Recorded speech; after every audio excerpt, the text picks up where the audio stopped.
Now, the IPA has released research showing Australians have passed peak woke, with the majority of Generation Z now rejecting divisive identity politics. Daily Mail's also reporting that the IPA research was backed up by a survey which showed those aged 18 to 24 were increasingly rejecting woke ideas, in contrast to the age group directly above them. That is a surprise, because you do think, particularly when it comes to young women, that they are dangerously woke, but it seems perhaps the tide is turning. Tide has turned. It is encouraging, if true. It reminds me of a couple of other stats that have come out in recent weeks. One was out of the UK, that same age group is more has a stronger belief in God, and they're returning to religion, which is very interesting. And then in the U.S., the biggest measure is what happened in the election. And that crowd, again, yes, more the young men versus the women, but that 18 to 24 crowd overall completely turned, like 33 points or something between 10 years ago versus now, with how they voted and voting for the Republican Party and for Trump in particular. So those little signs might be, as they say, the kids are all right. And if the future of civilization depends on them, maybe, just maybe, we have a chance. It is going to be interesting to see the societal impact of this deep, deep divide between young men and young women. Now, that may change, the trends may change, but right now we're seeing young men in the West increasingly go right-wing, whilst the women are going the other way, or remaining at the very least fairly left. How is that going to play out? How are these people going to live together and have children and have families if their values are not aligned? That is such an interesting observation. That, and then you throw into the mix cost of living and housing affordability, and all that is so difficult as well. So all of that hurts the ability for young people to meet and get married and have kids, and all of that forms the basis of a stable middle class and a stable society.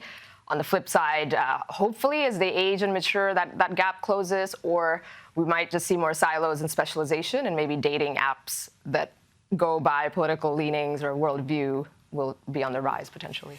Now, this is fantastic news for the Trump administration, and particularly for any sort of future J.D. Vance administration.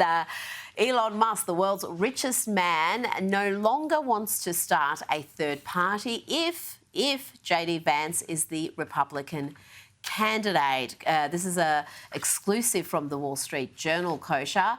This is a big deal because whatever you think of Elon Musk, he does wield significant power, certainly significant money. Yep. And if he did have a third party, it would definitely be harming the Republicans more than the Democrats. It would splinter that vote.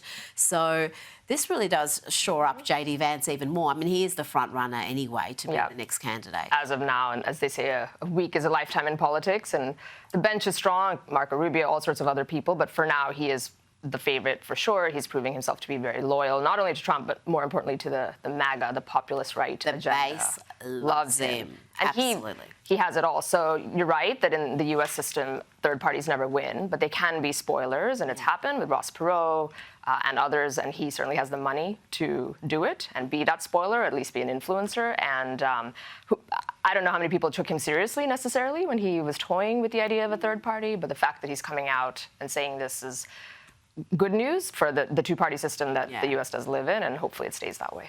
And J.D. Vance is the perfect politician. I mean, you just look at his history, his achievements, his family, the whole package, his intellect, and the way he loves the fight, loves the debate. He's so good at it. He's so young, understands everything, he's relatable, so he really has a lot of tools. Yeah, it's hard to see him being replaced. It is a long time away. Now, the Texas Democrats plan to spend the night in the state capitol to continue their protest about redistricting.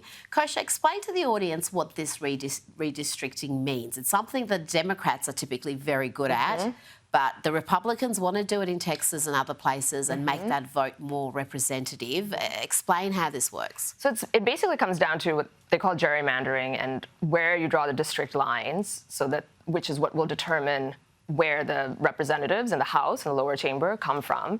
And they redraw it historically. The Democrats are better at it, as you say, in a way that populations that have more of an affinity to vote for Dems versus Republicans will fall in such a way that you get more seats. So it's sort of like doing funny business. So you've got states where the Republicans may get 40% of the votes, but instead of having 40% of the representatives, they might have 10%. 10%, absolutely. And that's what they're trying to address. Because That's right. Texas, again, it advantages the Democrats, even though it's a red state. And they never play dirty to that point. And I think this is all a symptom of, Greg Abbott, who isn't exactly a fire breather, the governor of Texas, is taking this fight to the legislature because they have the majority in the state legislature that does that. You are seeing it spill out. You're seeing the other side, California and Gavin Newsom are trying to now do a retaliatory thing in the other direction. But this is all about the 2026 midterms, which has huge implications because there's a razor-thin margin for Republicans. And if they lose that, bet on it, Trump will face another impeachment. Oh, that's all they know how to do. I mean, that will be fascinating to see if that happens, what they will conjure up to impeach him over, but for the third time. It will happen. Now, before you go, we talked about the end of the woke era, and this may be another sign of it. ESPN, which is very woke, has canned Spike Lee's Colin Kaepernick docuseries. Walt Disney-owned ESPN is known for these sort of left-wing projects, but they have canned this one, and we don't exactly know why, Kosha, but people have their suspicions. Another interesting signal. I mean, Colin Kaepernick is so 2016, as the kids say, and his whole bending the knee kind of came and went. And to put out a documentary that probably would have centered around that and his activism just feels... The whole BLM era. Too much in the past. Like, so much has changed in the world, in the country, and audience appetite. So encouraging and interesting that the ESPN, which is not a particularly centrist or right-leaning organization, is doing that. I don't think we're out of the woods because you've got Netflix putting out a documentary on Jussie Smollett. Remember him coming out with some story about how he actually wasn't perpetrating a hoax? And he wasn't, was he? He's doing a whole documentary that Netflix is putting out. So we're still not out of the woods, but this is promising by ESPN. Yes. Kosha Gada, thank you so much for your time. Always a pleasure.